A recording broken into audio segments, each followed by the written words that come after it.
Leo en Isaías 58, versículos 13 y 14, donde dice: si retrajeres del día de reposo tu pie, de hacer tu voluntad en mi día santo, y lo llamares delicia, santo, glorioso de Jehová, y lo venerares, no andando en tus propios caminos, ni buscando tu voluntad, ni hablando tus propias palabras, entonces te deleitarás en Jehová, y yo te haré subir sobre las alturas de la tierra, y te daré a comer la heredad de Jacob tu padre, porque la boca de Jehová lo ha hablado.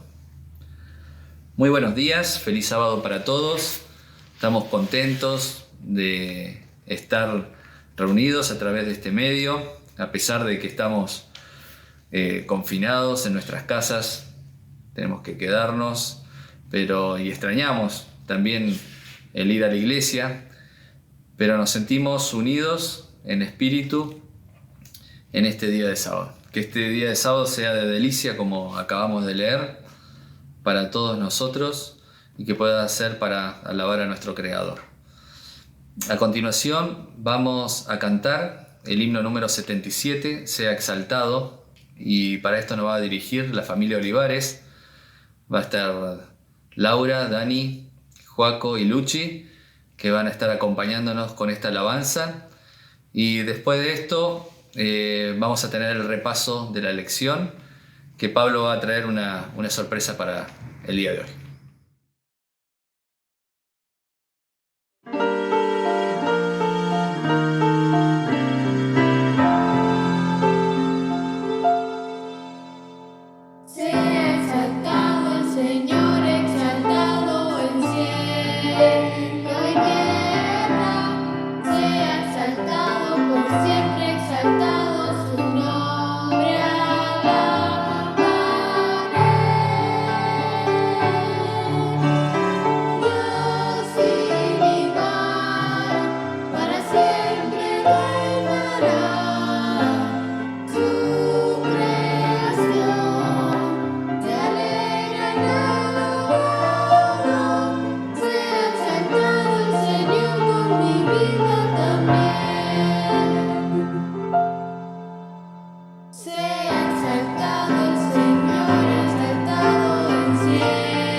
Muchas gracias a Laura, a Daniel, a Luchi y a Joaco, la familia Olivares Torres, por esta hermosa alabanza. Y ahora, para continuar con nuestro culto, vamos a orar.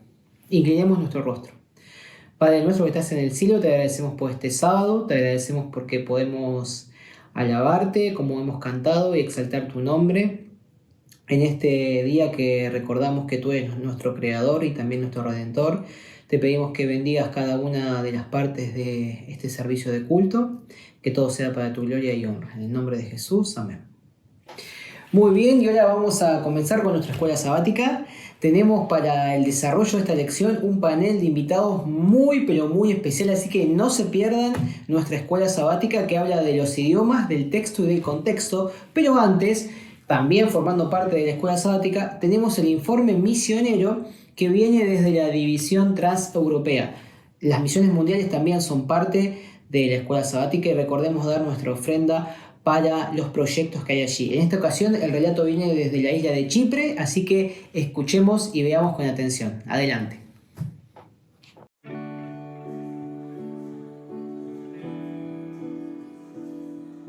Gracia estaba decidida a convertirse en abogada, aunque eso significara dejar a su familia y amigos para estudiar en la isla de Chipre.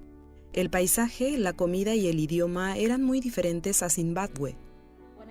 Cuando llegué aquí sufrí un choque cultural. Claro, era un mundo tan diferente al mío. Con su familia y amigos a miles de kilómetros, Gracia se sentía muy sola. Extrañaba su iglesia adventista de Zimbabue. Así que buscó en internet y encontró una iglesia adventista de habla inglesa no lejos de la universidad. La iglesia me ayudó porque allí encontré a mis amigos. Ansío el momento de ir a la iglesia porque allí es donde me siento bienvenida y en familia. Gracia pronto se dio cuenta de que no estaba sola. Se encontró con gente de todo el mundo que vivía en Chipre. Muchos estaban lejos de sus familias y amigos y se sentían solos. En Nicosia, la capital, hay varias congregaciones adventistas donde se hablan distintos idiomas. Una ofrece servicios en griego, otra en búlgaro y la tercera en inglés. Casi todas las semanas funcionan en forma separada, pero ocasionalmente se reúnen en un gran grupo. La comunidad adventista es conocida como un lugar donde todos son bienvenidos, así que es habitual que estudiantes y residentes extranjeros de diferentes religiones asistan aquí. Los recibimos a todos. La mayoría de los estudiantes no son adventistas. Solo hay unos pocos adventistas, pero todos son tratados igual y bien cuidados por la iglesia. Todo iba bien mientras Gracia hacía amigos en la iglesia, pero pronto surgieron los obstáculos en su primer año de estudios. Mi examen era en sábado y yo no podía rendirlo en sábado. Así que fui a hablar con ellos y no me permitieron darlo otro día. Me sentí tan abatida y tan derrotada que hasta lloré. Entonces fui a donde el pastor. Le conté y él escribió una carta a la escuela. Oramos y fue tan reconfortante saber que hay personas junto a mí y que son personas que creen lo mismo que yo. Después me permitieron dar el examen otro día. Curiosamente era mi cumpleaños y obtuve un A en el examen. La Iglesia Adventista de Chipre es un refugio para todos los que necesitan estar en comunión, sean oriundos de la isla o que estén lejos de su hogar. Por medio del método de Cristo, los miembros difunden el mensaje de esperanza por toda la isla. Hay muchos desafíos que impiden compartir el Evangelio, incluyendo las barreras idiomáticas, la desigualdad social y el desinterés generalizado por la religión. La Iglesia de Gracia en Nicosia se esfuerza para suplir las necesidades físicas y espirituales de la comunidad. El pequeño espacio alquilado limita lo que podrían hacer, pero esperan tener un espacio propio algún día. Este trimestre, con una parte de su ofrenda del 13º sábado, se construirá un centro de influencia y una iglesia en Nicosia, Chipre. Siempre, ¿cómo puede apoyar esta obra para que mucha gente encuentre una familia de fe y se sienta como en casa? Quiero animar especialmente a los estudiantes y a quienes trabajan aquí. Debemos saber que no podemos cuidar de nosotros mismos sin el Señor. Debemos confiar en Dios y deseo que pongan toda su confianza en Dios y todo se volverá hermoso. Gracias por su ofrenda del 13º sábado.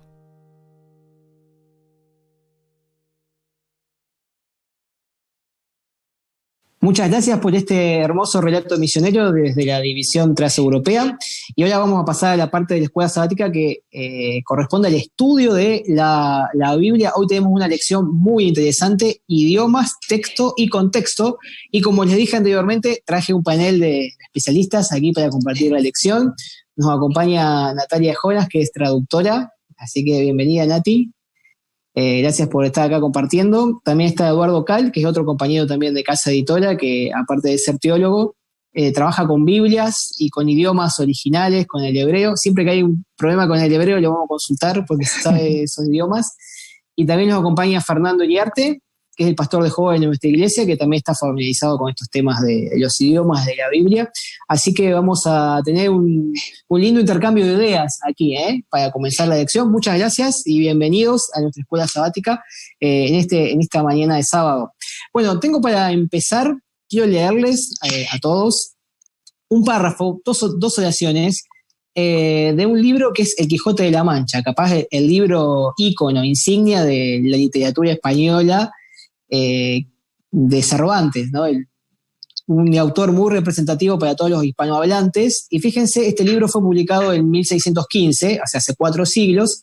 Primer párrafo del Quijote de la Mancha dice: el resto de la concluyan, sayo de velarte, calcas de velludo para las fiestas, con sus pantuflos de lo mesmo, y los días entre semana se orauna con su vellori de lo más fino.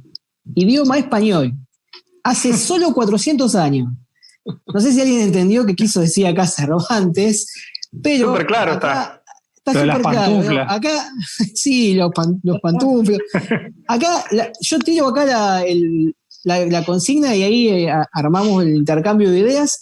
Si me pregunto, ¿no? Si un idioma que es el nuestro, de tan solo 400 años, no se puede entender, ¿qué queda para la Biblia, que fue escrita hace miles de años, en 2 idiomas, como el griego, que capaz es un poquito parecido al nuestro, por algunas palabras tomamos el griego, o el hebreo, que es totalmente diferente, con los símbolos, se escribe al revés que nosotros?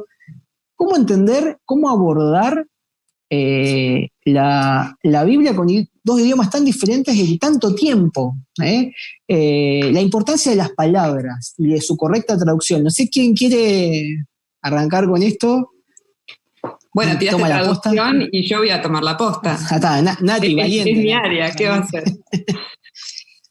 Imagínate cómo sería si tuviéramos solamente esos originales en hebreo y en griego, ¿no? O sea, ahí sí que estaríamos complicados.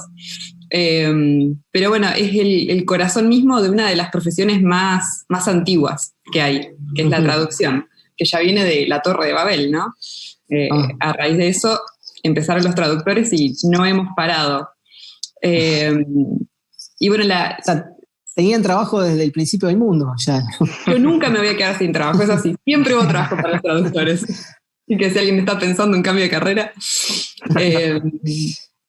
¿Qué haríamos sin los traductores en este sentido, no? Porque nos acercan esas cosas que son inaccesibles. Y pensaba que por eso me hice traductora, ¿no? Por leer libros en otro idioma y decir cómo me gustaría que personas que no leen en este idioma puedan aprovechar la riqueza que yo estoy encontrando acá. Uh-huh. Y me imagino que ese habrá sido un poquito el sentir de los primeros traductores también, de tener un material, palabras inspiradas tan hermosas y querer que todo el mundo pueda aprovechar eso mismo. Y así es como a través de los siglos vamos teniendo diferentes traducciones a un montón de idiomas diferentes y podemos acceder a esas palabras originales tan preciosas. Y hablando del Quijote que vos mencionabas, incluso el Quijote fue escrito en español, pero ya tiene adaptaciones a un español que podemos entender nosotros. Porque como vos leías, casi que no se puede entender. Los idiomas no son algo fijo, los idiomas son vivos y se mueven todo el tiempo y se desarrollan, ¿no? Entonces podemos correr el riesgo, por así decir, de que el original de la Biblia esté cambiado. O sea, ¿qué hace el traductor? Aborda una palabra, pero el traductor sería como un intérprete también de eso. Y tiene que tener otras competencias, ¿o no? Uno de los conceptos más claros que a mí me dejó haber estudiado traducción es el objetivo que yo tengo es tomar un mensaje, no una palabra, tomar un mensaje y hacer que el que lo lee en otro idioma sienta lo mismo que sintió la persona leyéndolo en el original. Y me parece un concepto súper lindo porque va mucho más allá de las palabras, va el mensaje. Y eso también quería mencionar, ¿no? Que más allá de que comprendamos las palabras, lo que necesitamos hacer cuando leemos la Biblia es entender el mensaje, no solo las palabras. Yo me acuerdo cuando era chica, mi libro de la Biblia preferida, le decía a mi mamá, tenía 10 años, y le decía que mi libro preferido era Apocalipsis. Y mi mamá me decía, pero Nati, ¿vos entendés lo que estás leyendo? Y yo me ofendía, porque decía, mamá, por supuesto que entiendo las palabras que estoy leyendo. ¿Qué estás hablando? Yo entendía las palabras, pero no entendía el mensaje. Y ahí es donde empieza esto de que es interpretar la Biblia, que es estudiar la Biblia. Y eso no lo podemos lograr sin el Espíritu Santo, definitivamente. Obvio, desde luego. Ahora, estos idiomas tan extraños como el hebreo, ¿no? Que ahí en la lección hablaba varios ejemplos, ¿no? Que parece que una palabra significa una cosa, pero el hebreo es mucho más profundo de lo que aparenta. No sé, Eduardo, vos que trabajás bien con el idioma ahí, si nos puedes comentar algo de esto. Sí, concuerdo totalmente con Nati. A mí también siempre me gustó el mundo de la traducción, la posibilidad de crear un puente entre un idioma, y no solamente un idioma, sino también una cultura diferente, porque, por ejemplo, para el Quijote, para entender el Quijote, tal vez no necesitamos cambiar de idioma, pero necesitamos hacer un puente que nos lleve al pasado para entender el mundo de Cervantes, el mundo en el que él escribe todo eso, para entenderlo, ¿no? Entonces, es fascinante. Ahora vos me preguntabas, Pablo, sobre el tema del hebreo, por ejemplo, puntualmente. Bueno, en mi caso puntual, desde que comencé a estudiar los primeros pasos del estudio del hebreo bíblico, bueno, siempre me encantó, me fascinó y digamos, siempre es muy enriquecedor leer los libros en los idiomas originales, ¿sí? Entonces, por ejemplo, los nombres son muy transparentes en hebreo. Por ejemplo, el nombre del hijo de Abraham, nosotros lo conocemos como Isaac. En el hebreo se pronunciaría algo así como Yitzhak o Yitzhak, digamos, y que claramente se ve que el significado del nombre significa él se ríe o él se reirá, una cosa así. O sea, es como que los significados de los nombres son muy transparentes. Y digamos, te aporta una riqueza muy grande, pero de todos modos no es necesario entender, digamos, leer la Biblia en sus idiomas originales para entenderla correctamente, ¿verdad? Por ejemplo, tal vez en el caso de los musulmanes, digamos, es como que ellos para leer el libro sagrado, el Corán, tienen que leerlo en el idioma árabe, ¿verdad? Y no se puede, o sea, como que no es válido leerlo en una traducción. En cambio, nosotros sí lo traducimos porque entendemos que el mensaje puede ser transmitido y no es necesario que digamos, que la Biblia sea leída, ¿cómo decir? Solamente puede ser leída por un grupo selecto de personas que tienen el conocimiento para entenderla, ¿verdad? Eso te iba a preguntar, con todo lo que nos dicen ustedes dos, tenemos que ya ponernos a estudiar griego y hebreo porque es mejor, digamos, y vimos algunos ejemplos en la lección, como misericordia, paz, bará, crear, que uno dice, pero ahora se me está abriendo un mundo nuevo si conozco estas palabras, si profundizo. Sí. Entonces, mira, un pensamiento que yo comparto, por ejemplo, es como que muchas veces hemos escuchado sermones o leído libros que nos muestran la riqueza del idioma original, ¿verdad? Y esto no solamente pasa con el hebreo, pasa cuando, por ejemplo, leemos los himnos que nosotros cantamos en la iglesia. Yo a veces leo las letras de los himnos en inglés, de donde fueron traducidos, y es como que decís, wow, es como que no se compara, no tiene comparación el original con la traducción, por ejemplo, una cosa así. Es como que, claro, a veces se pierden algunos detalles, algunos matices, algunos juegos de palabras, pero realmente no es necesario para entender el mensaje, para entender, como decía Natalia hace un momento, ¿no? O sea, es como que el mensaje fue traducido y llegó el mensaje. Tal vez algún detalle, es como que está bueno estudiar el griego, el hebreo para disfrutar más de esos detalles, ¿sí? Pero realmente no es necesario para entenderlo, no es digamos, un requisito. Y por otro lado, en mi caso personal, al estudiar el hebreo, también el griego, es como que en realidad a mí si bien me encanta leerlo y siempre, digamos, el resto de mi vida voy a seguir aprendiendo y leyendo la Biblia todo lo que puedo en los idiomas originales, pero en realidad mi estudio me ha llevado a la conclusión de que las traducciones bíblicas que nosotros tenemos en nuestras manos en español y en los idiomas modernos son muy buenas. Están hechos por personas muy profesionales, muy capacitadas y personas consagradas y dedicadas al mensaje de la Biblia. Y aprender los idiomas originales me ha llevado a validar, digamos, y a comprobar que realmente las traducciones bíblicas modernas que nosotros tenemos son muy buenas y son suficientes para cualquier persona. Tenemos un abanico grande de versiones en español. ¿Ustedes tienen alguna favorita? ¿Ustedes recomiendan? No sé, Nati o Edu o Fer, ¿recomiendan algunas? O algunos, no sé, algunos tips que nos puedan dejar para entender mejor la Biblia con relación a los idiomas, al texto y al contexto que ustedes en su experiencia nos pueden compartir? Yo pensaba cuando hablaban los chicos que qué bendición tenemos de hablar nosotros el idioma español. Porque si ustedes ven allí la lección decía que existen 6.000 idiomas y la Biblia ha sido traducida aproximadamente en su totalidad en 600 idiomas. Fíjense qué interesante. De esos 600 idiomas está el español, pero dentro del español, solamente de la versión Reina Valera tenemos 1960, 1995, 1909, que es un poquito más antigua, pero después tenemos nueva versión internacional, Dios habla hoy, nueva traducción viviente. Entonces tenemos un abanico de posibilidades, digamos, de lectura muy, muy grande y muy importante, ¿no? Así que yo creo que primero es algo digno de agradecer el hecho de que nosotros podamos contar con el idioma original. Y por otra parte también que podamos contar con personas, así como Nati, como Edu, que se dediquen a esto y que en algún sentido nos faciliten un poco también la lectura, digamos, para que nosotros, como decía Edu, ¿no?, podamos llegar al texto y que no sea un requisito, ¿no? Porque imagínense que fuera un requisito para conocer a Dios, de repente conocer esos idiomas sería muy limitante y el plan de salvación no llegaría a todas las personas.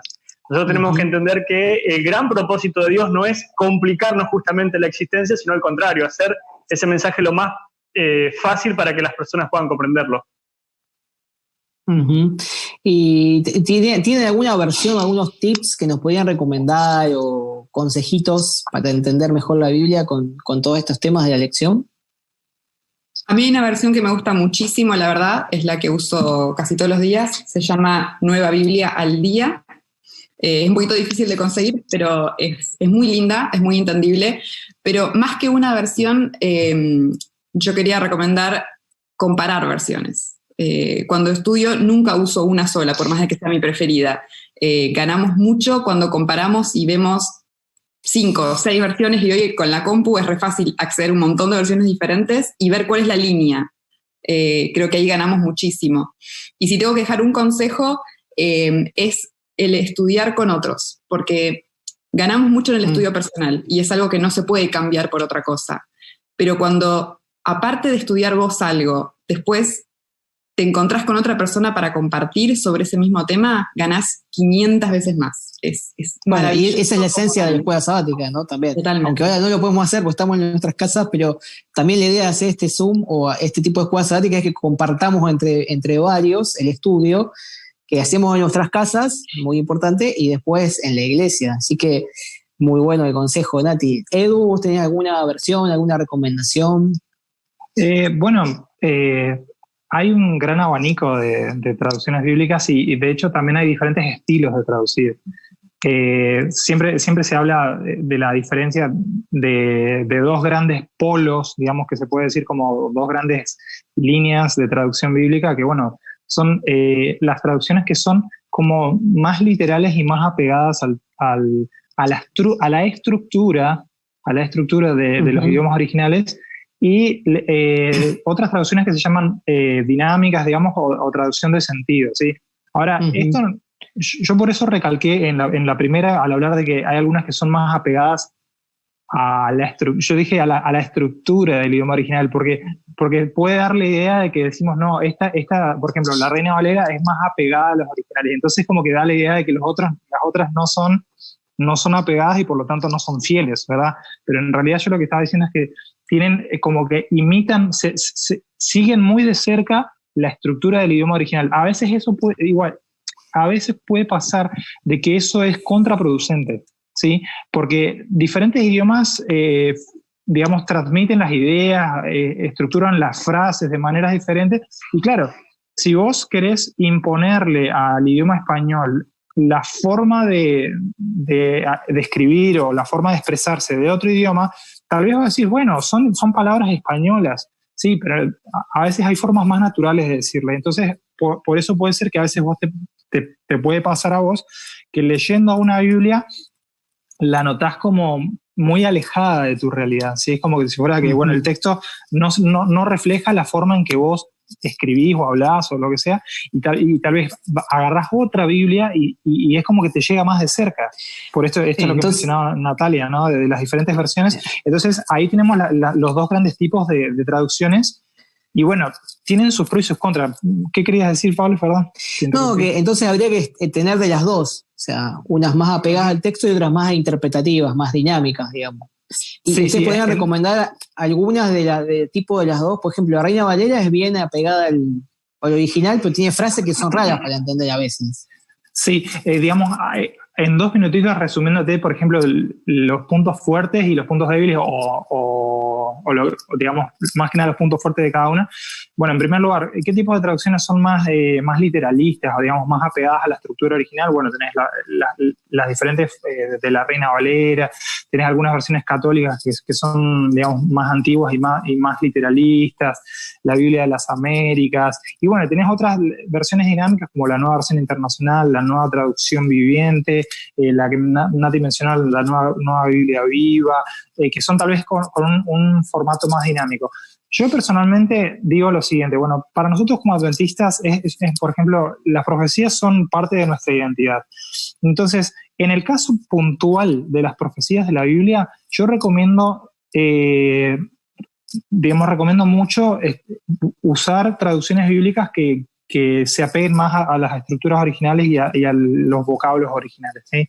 De hecho, en el caso puntual de las profecías bíblicas, ahí es donde realmente es útil saber los idiomas originales, ¿sí? Saber hebreo, griego, porque eso ayuda a resolver algunas cuestiones que no se pueden terminar de resolver solamente leyendo las traducciones, ¿sí?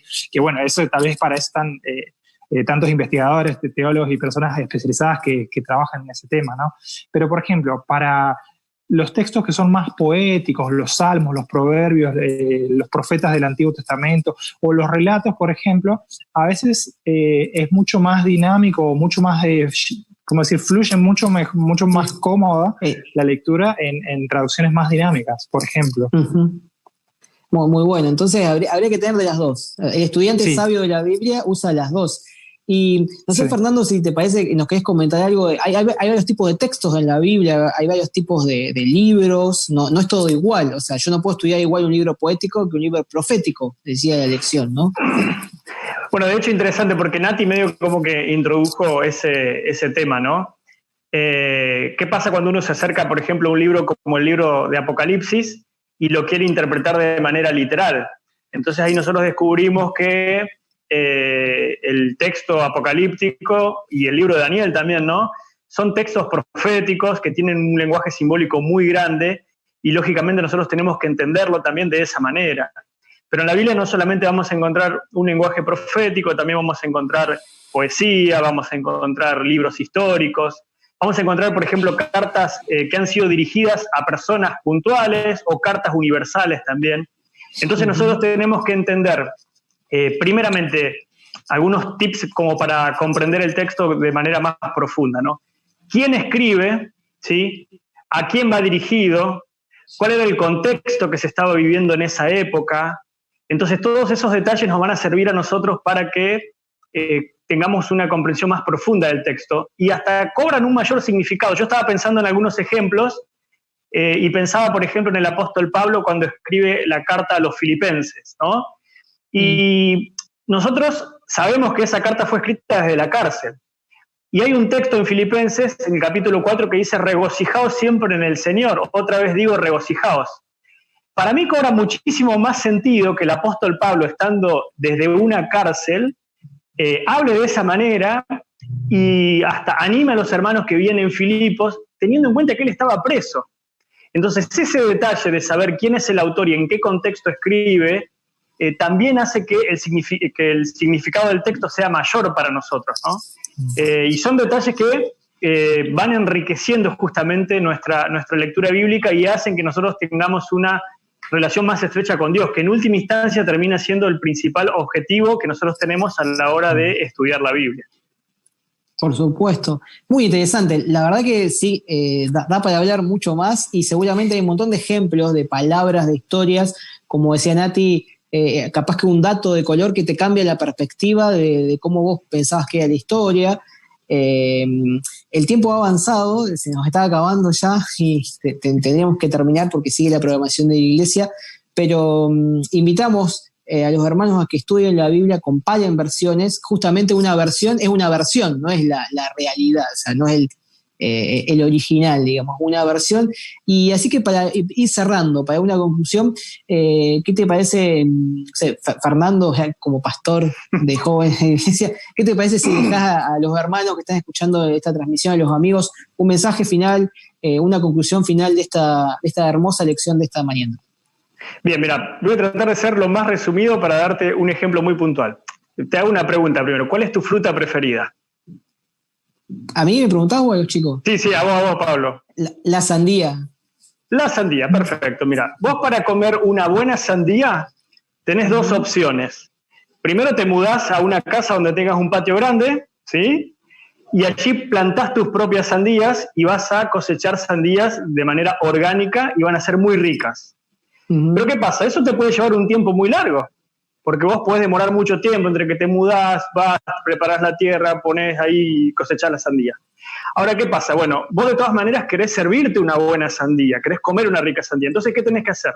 Tenés que ir y buscar los productores más fiables para poder acceder, porque ellos ya trabajaron en la tierra, ya hicieron todo ese proceso para que a vos te pueda llegar una buena sandía, ¿sí? ¿Por qué digo esto? Bueno, vos te estarás preguntando, ¿qué tiene que ver con todo esto? Bueno, no, ahora capaz que vos no tenés... Sandía. Claro, me imaginaba.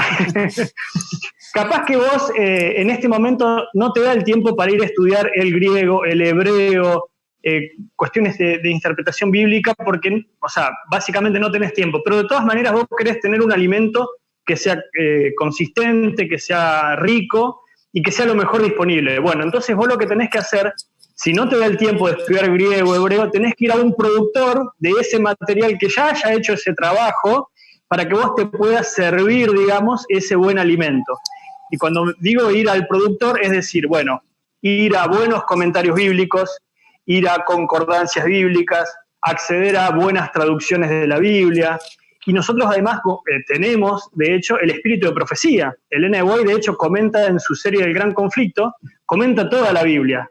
Entonces vos vas a servirte material de buena calidad y no tuviste que hacer todo el trabajo para poder servirte ese alimento que es rico. Ahora, eso no quita que si vos tenés ganas, y de paso si alguien escuchando y tiene ganas de estudiar griego y hebreo, lo puede hacer, es fantástico. Sí. Pero tiene que tener en cuenta que va a entrar en un proceso largo y que tal vez dentro de muchísimos años va a haber el resultado. Ahora, si vos querés resultados ahora, bueno, acá tenés a Nati y a Edu, los especialistas, entre otros, ¿no?, que tenemos aquí dentro de la iglesia, que tenemos muchísimos, para que puedas servirte de esa sandía saludable y puedas comer de manera abundante, ¿no? Muchas gracias, Fernando, por el mensaje. Muchas gracias, Eduardo. Muchas gracias, Natalia. Y bueno, los invitamos a los hermanos a que sigan estudiando la escuela sabática. La semana que viene tenemos la creación, el Génesis como pilar. Muy interesante el estudio, así que desde hoy pueden empezar. Y ahora sí nos despedimos, le damos paso a Rolando Cardinali, nuestro anciano de turno, para que continúe con la programación de esta mañana. Muchas gracias.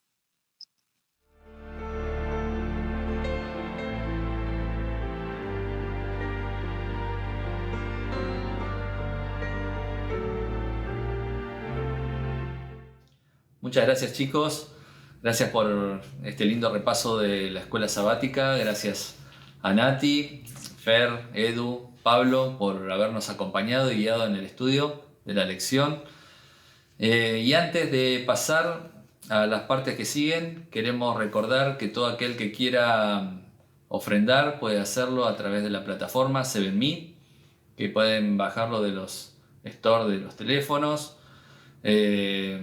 Pueden ahí depositar tanto el diezmo como la ofrenda, como los pactos. Así que bueno, este es el momento, si aquellos que quieran acompañarnos en esta también, que es una alabanza a nuestro Dios. También a continuación vamos a tener, antes del sermón, la parte que todos los chicos están esperando. Va a estar Marina Panesi acompañándonos en la historia de los niños. Y después de esto va a estar la banda, que va a tener una alabanza titulada Digno eres tú. Así que es una alabanza especial que salió en esta semana, es bien reciente. Así que disfrutémosla y que sea para alabanza para Dios. Y después de la banda nos va a acompañar en el sermón el pastor de nuestra iglesia, Diego Barrenti, en el sermón que se va a titular Pasión para Salvar.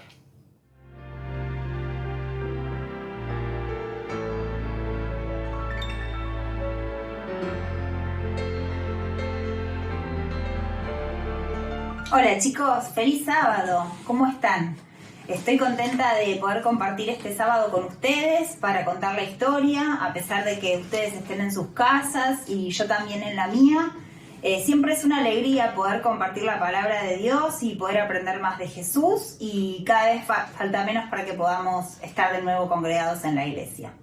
Hoy la historia que les voy a contar se trata sobre una palabra que voy a ver si la conocen o si saben lo que significa. La palabra es misión, ¿sí? Hoy vamos a hablar sobre nuestra misión, porque ustedes sabían que nuestra iglesia tiene una misión. Nuestra iglesia tiene una misión. Nosotros, como parte de la iglesia, tenemos una misión, y eso lo encontramos en la Biblia. Lo encontramos en nuestra Biblia en Mateo 28:19. En Mateo 28:19 podemos ver nuestra misión. Dice: id y haced discípulos a todas las naciones, bautizándolos en el nombre del Padre, y del Hijo, y del Espíritu Santo. Esta es nuestra misión como iglesia. Y uno puede leer este versículo y dice, bueno, sí, esa es la misión del pastor. Tiene que hablarle a los demás de Jesús, predicarles, bautizarlos. O esa es la misión de los doctores en la clínica, o de las personas grandes que pueden predicar, que tienen experiencia, que conocen toda la Biblia. Pero yo les traigo la noticia de que los pequeños también tienen esa misión, y que nosotros, siendo chiquititos, también podemos ayudar en la misión de la iglesia. Y para contarles esto, les voy a contar una historia que seguramente ya la conocen y la van a recordar conmigo, que pasó hace mucho, mucho tiempo, de una niñita que se comprometió con la misión. Esa niñita era una pequeña criada, si lo decimos así, capaz recuerdan. Ella vivía con su familia, era del pueblo de Dios, y un día vinieron los soldados y se la llevaron de su casa. Se la llevaron a vivir a la casa del capitán Naamán. Ella no quería irse, pero eso le pasó y lo tuvo que aceptar. Y cuando llegó a ese lugar pensaba, ¿por qué me habrá pasado esto a mí? Ella no entendía por qué esto le había pasado. Pero después que conozcamos toda la historia, nos vamos a dar cuenta que Dios la había escogido a ella. Ella en la casa del capitán Naamán ayudaba a cocinar, ayudaba a limpiar, y a pesar de estar triste por no estar en su casa, ella lo hacía todo con una sonrisa, y no se olvidaba de orar a su Dios y de alabarlo. Y en la casa de Naamán no creían en el Dios de Israel, adoraban a los ídolos, pero ella un día decidió hablarles de su Dios. Ella un día, miren, vio que Naamán y su esposa estaban tristes. La esposa de Naamán estaba llorando porque Naamán tenía una enfermedad. No sé si aprecian, pero Naamán tiene unas manchitas en la piel. Esa enfermedad se llama lepra. Y en aquel momento la lepra no se curaba con nada. Y tenían lastimaduras en toda la piel que dolían. Incluso en los pies y en las manos podían no sentir. Entonces podían quemarse o lastimarse mucho y no se daban cuenta. Y también tenían que estar separados de las personas que amaban, porque a los leprosos los separaban, los tenían en lugares solos para que no contagien la enfermedad. Así que la esposa de Naamán estaba muy triste. La pequeña criada se les acercó y ella podría haber dicho, bueno, no es mi problema, ellos me trajeron acá, ellos están tristes, yo no los voy a ayudar porque estoy enojada con no estar en mi casa, con mi familia. Pero ella decidió tomar otro camino. Ella les dijo que vayan a ver al profeta Eliseo, que él los podía ayudar y que ella sabía que su Dios podía hacer un milagro y podía sanar a Naamán. Y Naamán y su esposa le creyeron. Les costó un poco, pero le creyeron. Y entonces Naamán decidió ir a ver al profeta Eliseo. Se subió a su carruaje, se fue con sus siervos y fue a Samaria a ver al profeta Eliseo. Cuando llegó a la casa del profeta Eliseo, salió su siervo y el siervo de Eliseo le dijo que tenía que bañarse 7 veces en el río Jordán. Así que Naamán fue y lo hizo 7 veces en el río Jordán. Y ustedes ya saben cómo termina esta historia. Naamán se sanó, Dios obró el milagro de sanarlo. Cuando regresó Naamán, enseguida fue a ver a la pequeña criada y le dijo: ahora reconozco que no hay Dios verdadero sino el Dios de Israel. Naamán pudo, a través del testimonio de la criada y a través de su propia sanación, reconocer a Dios como el Dios verdadero. Y eso fue porque la pequeña criada fue utilizada por Dios y pudo cumplir con la misión. Entonces nosotros tenemos esta misión y no es una misión de predicar en un sermón importante o de que todos los niños sean pastores, sino desde nuestro lugar, desde nuestra casa, ver qué podemos hacer para cumplir con esa misión. Esa misión se la dio Jesús a los discípulos antes de ir al cielo. Como Él ya no iba a estar más aquí en la tierra, le pidió a los discípulos que continúen con esa misión. Y nosotros somos ahora los que tenemos que seguir con esa misión, ¿sí? Ir y hacer discípulos a todas las naciones, bautizándolos en el nombre del Padre y del Hijo y del Espíritu Santo. Nosotros tenemos la misión de hacer discípulos, de hablarle de Jesús a los demás, aquella amiguita, aquel amiguito que no lo conocen, poder contarles del amor de Jesús. El amor de Jesús es tan grande que yo no me lo puedo guardar para mí, tengo que compartirlo con los demás para poder tener la alegría de ver a nuestros amiguitos también allí en el cielo. Así que les propongo que oremos para pedirle a Jesús que nos ayude con esta misión, porque a veces es difícil, a veces nos puede dar vergüenza, a veces nos puede dar miedo a que nos rechacen, pero si le pedimos fuerzas a Dios, vamos a poder cumplir con esta misión que Jesús mismo nos encomendó antes de ir al cielo. ¿Oramos? Querido y amante Padre, que estás en las alturas de los cielos, queremos pedirte que nos ayudes a cumplir con esta misión de hacer discípulos. Ayúdanos a hablarles de ti a los que no te conocen y que muchas personas a través nuestro puedan conocerte, puedan aceptarte como su Salvador personal y puedan estar en el cielo, Señor, para compartir la eternidad contigo. Te pedimos que nos bendigas, que podamos tener un hermoso sábado. En el nombre de Jesús. Amén.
Feliz sábado, queridos hermanos. Es un gusto poder saludarlos y acercarme a ustedes a través de este medio para compartir la palabra de Dios.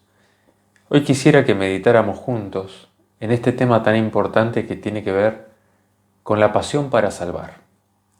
Y quisiera que analicemos 4 ámbitos donde se manifiesta y se ha manifestado esa pasión para salvar. El primer ámbito que nosotros vemos donde la pasión para salvar se ha manifestado fue desde la eternidad. La palabra de Dios nos dice en la primera carta de Pedro, el capítulo 1, el verso 20, dice que Jesús estaba destinado desde antes de la fundación del mundo. Jesús, antes que este mundo fuese creado, ya estaba destinado para dar su vida por vos y por mí. Y uno puede decir, ¿cómo puede ser que uno pueda prever ya con tanta anterioridad, desde la eternidad, el dar la vida por alguien que todavía no existe? Pero la palabra de Dios nos dice que Dios te amó a vos y a mí desde la eternidad. Esto excede nuestro conocimiento. Y Dios, de alguna manera, permitió que Jesús, su Hijo, pudiera tomar esta decisión. Ahora, ¿por qué desde la eternidad? Porque Dios hizo previsión justamente porque el pecado iba a aparecer en algún momento en el mundo. Y algunos preguntan, ¿por qué el pecado iba a aparecer en el mundo? Porque Dios dio libertad a sus hijos. Uno de los riesgos de la libertad es dar la posibilidad de que las personas se equivoquen, cometan errores.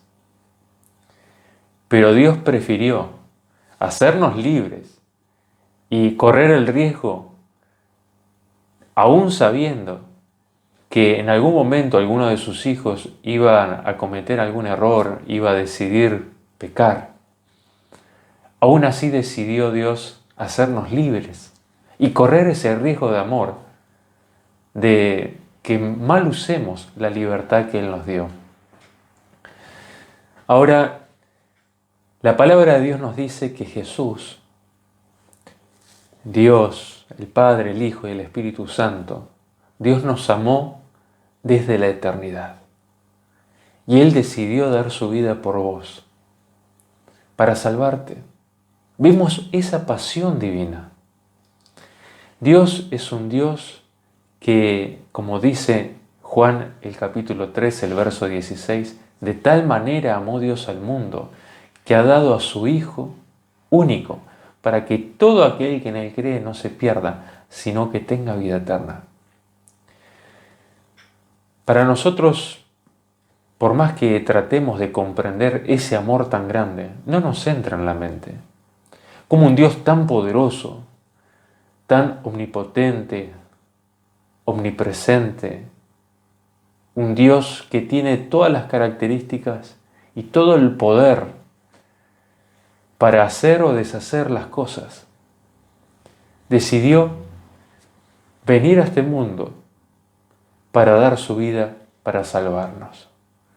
Él podría haber deshecho todo el universo, todo lo creado, y podría haber creado todo de vuelta.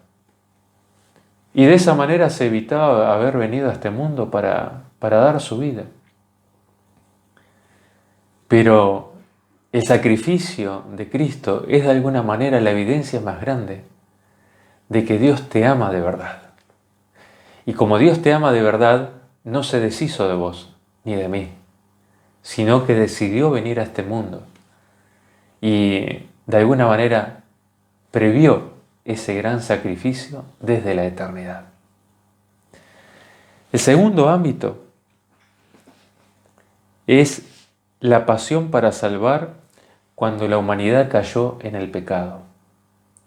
El ámbito es, aquí podríamos decir, este mundo. en primera instancia el jardín del Edén, cuando el hombre cayó en pecado y Dios lo fue a buscar. Génesis capítulo 3 nos dice allí en el verso 9 lo siguiente. Dice, Jehová Dios llamó al hombre y le preguntó, ¿dónde estás tú?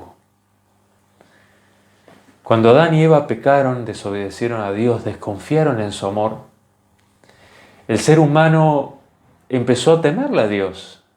Dice que vio a Dios que estaba allí, como venía siempre a visitarlo, lo vino a visitar una vez más. Dios sabía lo que había pasado desde ya. Y dice que Adán y Eva tuvieron miedo y se escondieron. Pero Dios los llamó y les preguntó, ¿dónde estás tú? Qué triste es cuando alguien desconfía de vos, cuando alguien te, desobedece, cuando le diste algún consejo y el mejor consejo para la felicidad de esa persona y no te creyó y hizo otra cosa. Desconfió de vos y encima te ha tenido por mentiroso, por alguien que le prohibías el mejor consejo. Y es esto lo que Satanás presentó a Adán y Eva. Le presentó a un Dios que había mentido. No moriréis, les dijo. Dios sabe que si comen de ese fruto serán como Dios. Dios te está limitando libertad, te está limitando poder. Dios no quiere que seas como Él. Dios te está privando de felicidad. Y Eva y Adán de alguna manera creyeron en esta mentira. Pero Dios los va a buscar, aunque ellos desconfiaron de Él. Aunque ellos creyeron que Él era un mentiroso. Y ahora lo veían como un verdugo que venía para matarlos. Pero Dios viene a buscarlos y les dice, ¿dónde estás? ¿Dónde estás, hijo mío? Porque para Dios somos sus hijos. Y cuando cometemos errores, Dios, de alguna manera, por decirlo humanamente, se desespera por venir a nuestro encuentro y rescatarnos. La pasión divina se manifiesta allí, en la búsqueda de Dios. Dios hoy también te está buscando a vos y a mí. Nos busca continuamente para atraernos hacia Él. Y nos dice, ¿dónde estás tú? ¿Dónde estás, hijo mío? Y dice la palabra de Dios que Adán y Eva tuvieron miedo y se escondieron. Y Dios, tuvieron un diálogo con Adán y Eva y les explicó cuáles iban a ser las consecuencias. Pero Dios no los desamparó. Dice el verso 21, Génesis capítulo 3, el verso 21 dice allí, y Jehová Dios hizo para el hombre y su mujer túnicas de pieles y los vistió. Me llamó mucho la atención esto. No solamente dice que Dios hizo túnicas de pieles para ellos, esas túnicas de pieles de cordero. Hubo un sacrificio allí, el primer sacrificio, el primer cordero, que simbolizaba que Jesús iba a morir en lugar de ellos para salvarlos. Y este sacrificio fue efectuado allí por Dios. Y les mostró lo que iba a pasar, cómo Él mismo iba a dar su vida de esa manera para salvarlos. Y Adán y Eva se compungieron, se entristecieron, se dolieron, lloraron por causa del pecado y de las consecuencias que habían atraído hacia el mundo y también que iban a causar la muerte de su Creador. Pero vemos aquí la actitud de Dios. Un Dios que se acerca a ellos. Si bien les dice cuáles iban a ser las consecuencias dolorosas de esta separación que ellos habían elegido, de la entrada del pecado a este mundo, Dios hace un sacrificio allí. No solamente hace el sacrificio mostrándoles lo que Él iba a hacer, sino que además de esto, los viste con las pieles del cordero. Le hizo túnicas, dice, pero no solamente le hizo túnicas de pieles de cordero, sino que además, dice, los vistió. Y a mí me impactó esta expresión, este verbo, dice, los vistió. Uno generalmente viste o hemos vestido a nuestros hijos cuando eran bebés, cuando eran niñitos pequeñitos. Esto de vestirlo muestra un carácter muy paternal de parte de Dios. De alguna manera fue un mimo, una caricia de Dios hacia ellos. Dios vistiendo a sus hijos que habían caído en pecado, que habían de alguna manera deshonrado su nombre, que habían desconfiado en Él, habían creído en el engaño, en la mentira, que habían aceptado la codicia y el orgullo y la vanidad en lugar de confiar en Dios. Aquí vemos que Dios va hacia ellos, los abraza y los empieza a vestir como sus hijos amados, como diciéndoles, mira, yo sé lo que hiciste, el error que cometiste, pero estoy aquí para cubrirte, estoy aquí para restaurarte, estoy aquí para salvarte, no estás solo, yo voy a dar mi vida para salvarte, yo te amo y a pesar de que desconfiaste de mí, yo voy a doblegar mi esfuerzo para que realmente entiendas y conozcas que te amo de verdad y que nadie te puede amar como yo te amo. Y Dios los vistió. ¿Qué habrá sentido Adán y Eva cuando Dios los vistió? Oh, habrá sido algo hermoso. Habrán sentido sentimientos encontrados, me imagino. Por un lado, culpa, por otro lado, perdón, amor, arrepentimiento. Y por otro lado, creo que también la paz del perdón de Dios. La paz de sentirse amados por Dios a pesar de haber cometido ese error.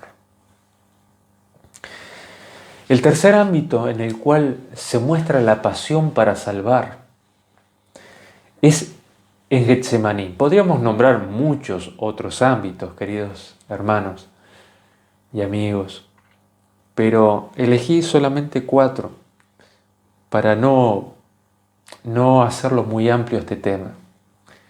Y elegí aquí que se destaca también la pasión de Jesús, la pasión para salvar en Getsemaní. ¿Qué es lo que pasó en Getsemaní?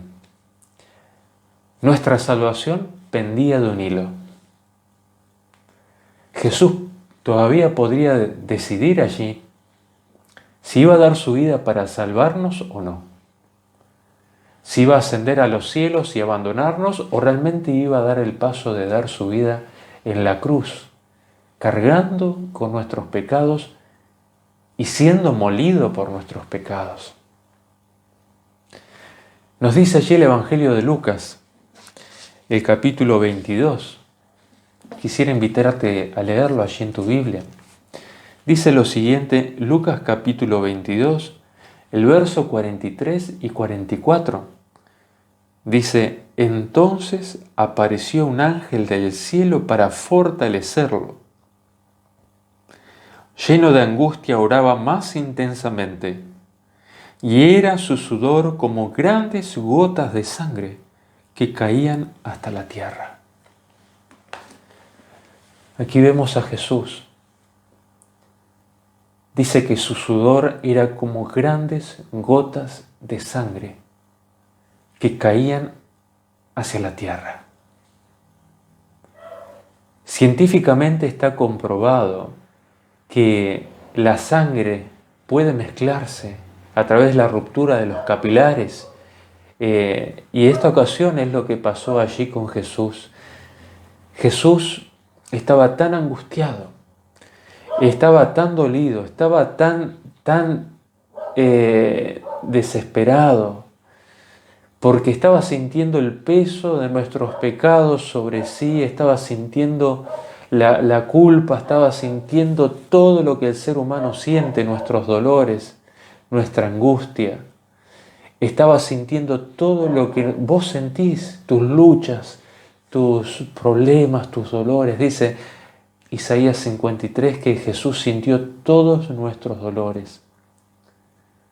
Jesús sintió todos nuestros dolores. Y Jesús sintió aún más intensamente el peso de nuestros pecados. Dice la palabra de Dios que Él fue molido por nuestros pecados. Ahora, Él estaba en Getsemaní allí y ya estaba sintiendo el peso de nuestros pecados, estaba sintiendo cómo nuestros pecados lo estaban separando del Padre. Él nunca había sido separado del Padre. Y esa separación que estaba sintiendo le produjo una agonía intensa, donde Satanás de alguna manera también le sugería que no valía la pena dar su vida por nosotros, que Él estaba corriendo un riesgo demasiado grande de poder perder quizás la eternidad para dar su vida por vos y por mí. Pero hubo algo que a Jesús lo impulsó a dar su vida. Dice que apareció un ángel para fortalecerlo. Y este ángel vino a Jesús. Y Ellen White nos dice que este ángel agarró a Jesús, que estaba allí postrado en tierra, lo levantó y apoyó su cabeza sobre su pecho.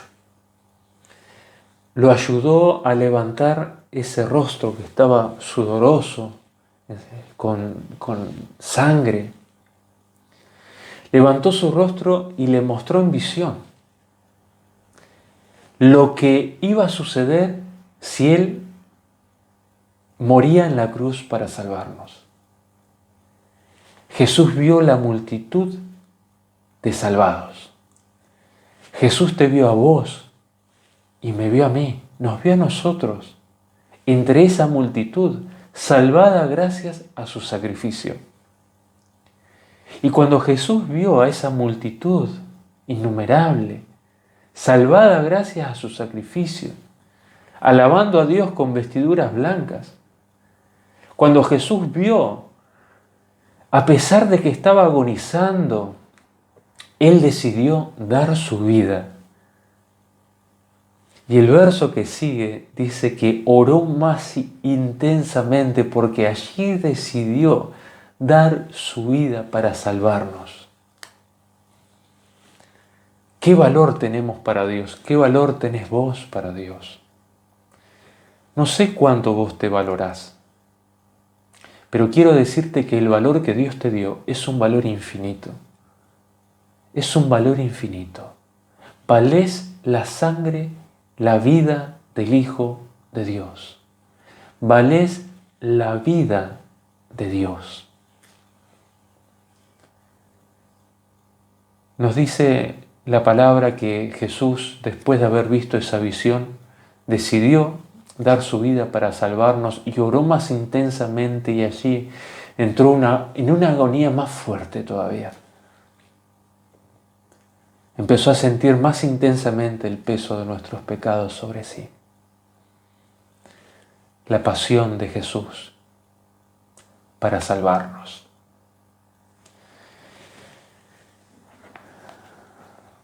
Y quisiera entrar en el último ámbito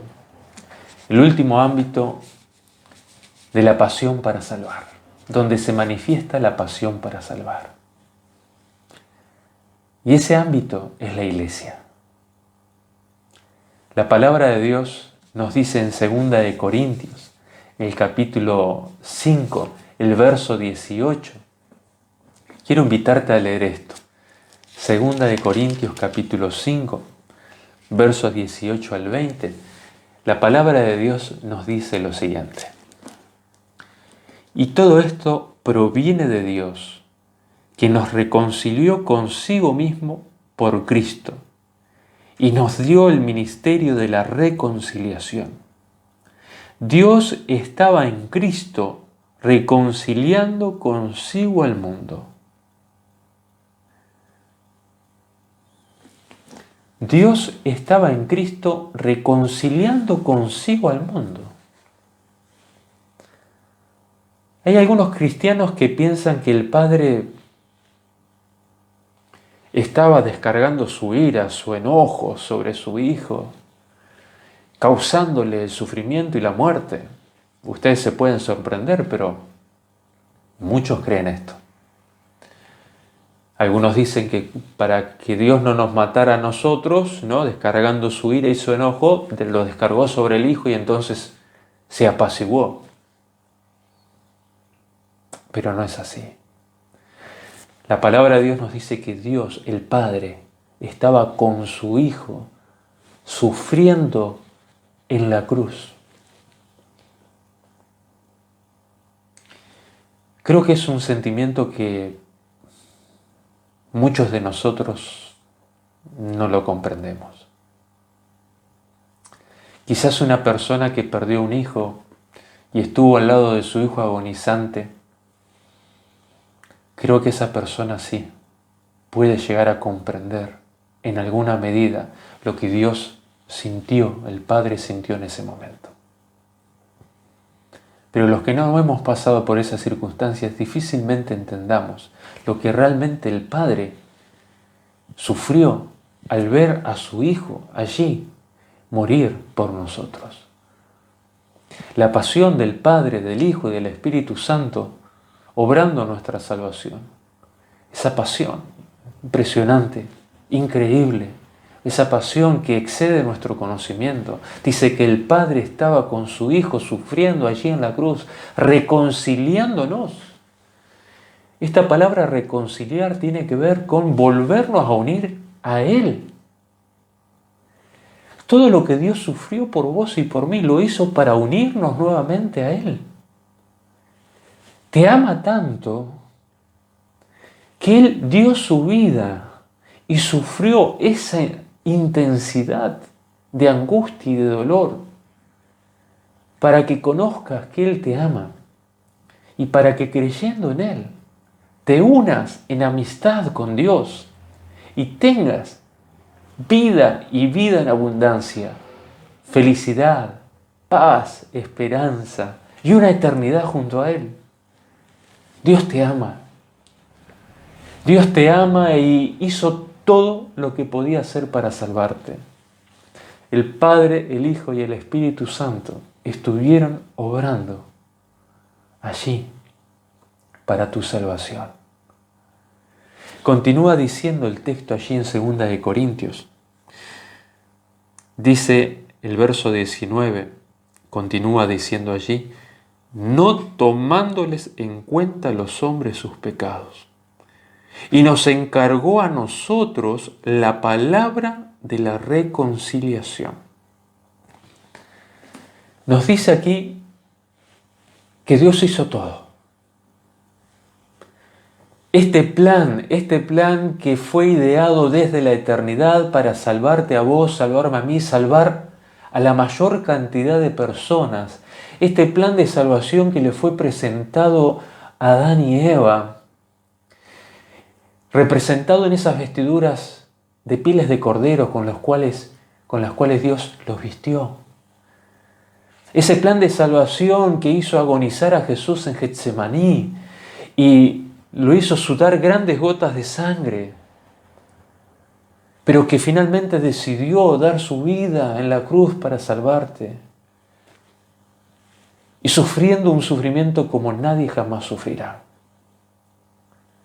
Ese ministerio de la salvación, de la reconciliación, ese ministerio que busca amistarnos nuevamente con Dios, Dios te lo encargó a vos y a mí.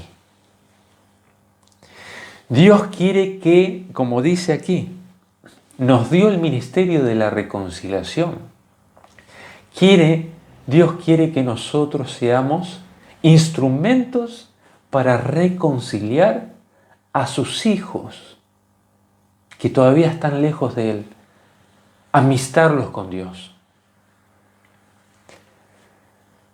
Dios podría haber elegido ángeles para hacer esta obra de predicación, de reconciliación, de llamado a reconciliarse con Dios.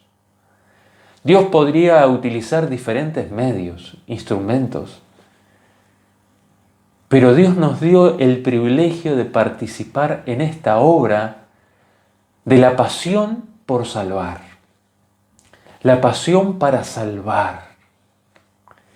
Dios quiere hacerte parte de esa pasión para salvar. ¿De qué manera? Encargándote el ministerio de la reconciliación. El ministerio de la reconciliación. ¡Qué responsabilidad! Pero qué privilegio Dios ha puesto en nuestras manos. Este ministerio de la reconciliación nos dice en el verso 20 que funciona como si nosotros fuésemos embajadores de Dios, en nombre de Cristo. Dice allí en el verso 20, así que somos embajadores en nombre de Cristo, como si Dios rogara por medio de nosotros. Les rogamos en nombre de Cristo, reconcíliense con Dios. Dice como si Dios rogase por medio nuestro. Esa pasión divina, esa pasión desde la eternidad, esa pasión para salvarnos, que estaba en el corazón de Dios guardada para ser manifestada y que se manifestó hace 2000 años. Ahora Dios te invita a ser parte de esa pasión para salvar. Y Dios quiere que te conviertas en el ruego de Dios, que llame a las personas a la reconciliación. Esta semana hemos tenido una semana especial con el pastor Roque Roselot, donde ha invitado a muchas personas a entregar su vida a Jesús. Y yo quisiera invitarte en este momento. Seguramente has tenido algunos amigos, conocidos, que quizás han visto las predicaciones del pastor que invitaba a las personas a entregar su vida a Jesús. Si las vieron, quiero invitarte a que puedas ser un instrumento de reconciliación para esas personas, invitarlas a estudiar la palabra de Dios, a orar con ellas. Si no vieron las predicaciones del pastor,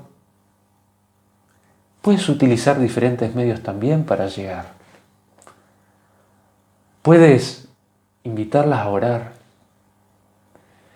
Puedes invitarlas a que puedan leer alguna parte, algún versículo de la Biblia, compartiendo a través de las redes, a través del WhatsApp, a través de un audio que mandes con alguna promesa de Dios.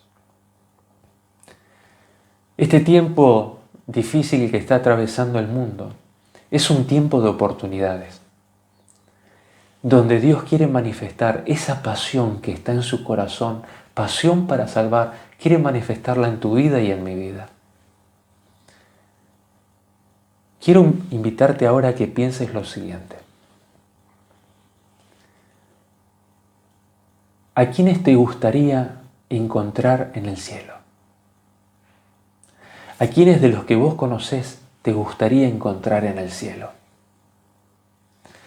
¿A quiénes de los que conocés y te gustaría encontrar en el cielo todavía no han aceptado a Jesús? Quiero pedirte que por lo menos hagas una lista de 5 nombres y estés orando por estas 5 personas. En esta semana, y si ya venís orando por algunas personas en especial, puedas pedirle a Dios que su Espíritu Santo te guíe para ser un instrumento de reconciliación, para llevarle a esas personas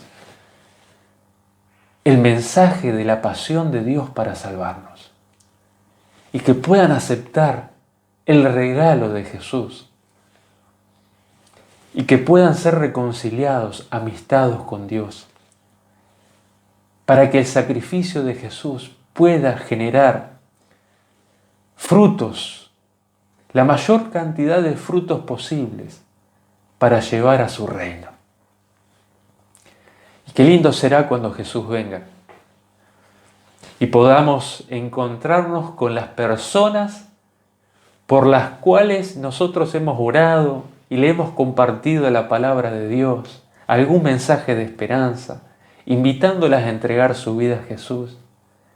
Qué lindo va a poder ser rodear el trono de Dios, adorando al Cordero que dio su vida para salvarnos y que gracias a Él vamos a estar allí y poder abrazar a esas personas por las cuales hemos orado y por las cuales hemos trabajado para compartir el mensaje, el ruego de Dios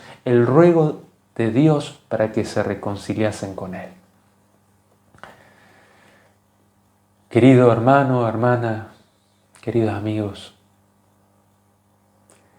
la pasión para salvar todavía existe en el corazón de Dios. Y existirá hasta que Él venga a buscarnos. Pero esa pasión de Dios ahora tiene que estar en tu corazón. Y yo quiero preguntarte hoy, ¿está la pasión para salvar en tu corazón? ¿Está la pasión para salvar como lo estaba en el corazón de Dios desde la eternidad, como lo estaba en el corazón de Dios cuando vistió con pieles de cordero a Adán y Eva, como lo estaba en el corazón de Dios en Getsemaní? Está en tu corazón la pasión divina por salvar a estas personas. Es mi deseo que sí, que la pasión de Dios pueda estar en vos y que podamos ser parte de la pasión de Dios para salvar. Te invito a ser un instrumento, utilizar las redes sociales, WhatsApp, lo que tengas a mano, para invitar a las personas a que se reconcilien con Dios. Jesús viene pronto y queremos estar todos en su reino. Que Dios te bendiga. Un gran abrazo.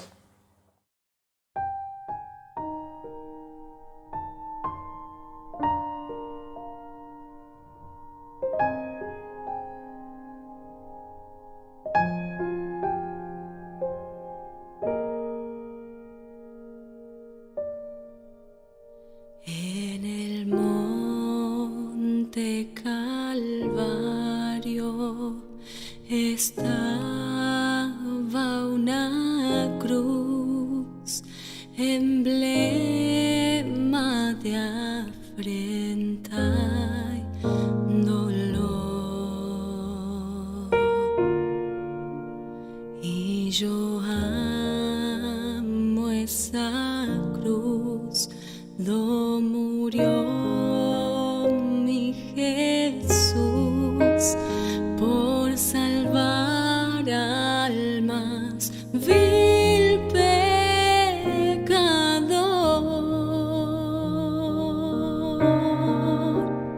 Oh, yo siempre amaré esa cruz. En sus triunfos mi gloria será.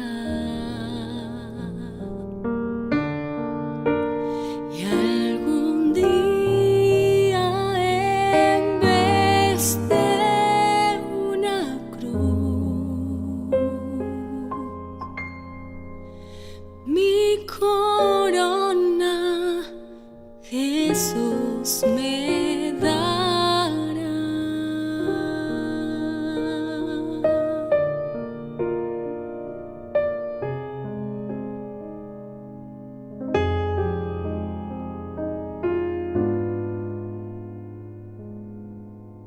Y aunque el mundo desprecie la cruz de Jesús, para mí tiene suma atracción.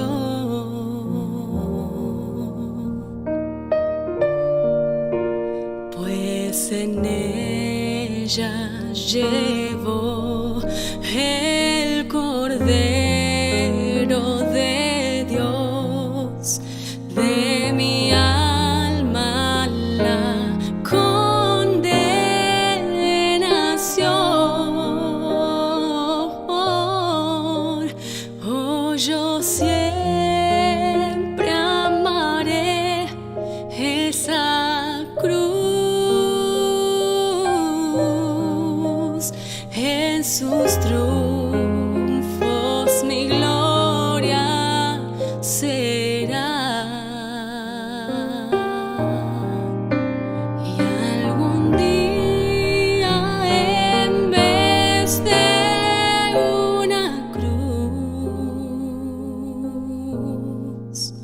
mi corona Jesús me dará.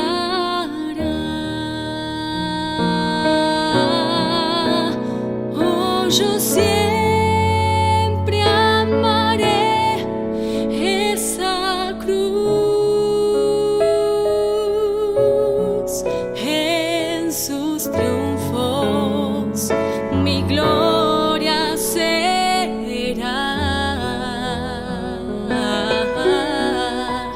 Y algún día en vez de una cruz, mi corona Jesús me dará. Oh, mi corona Jesús me dará.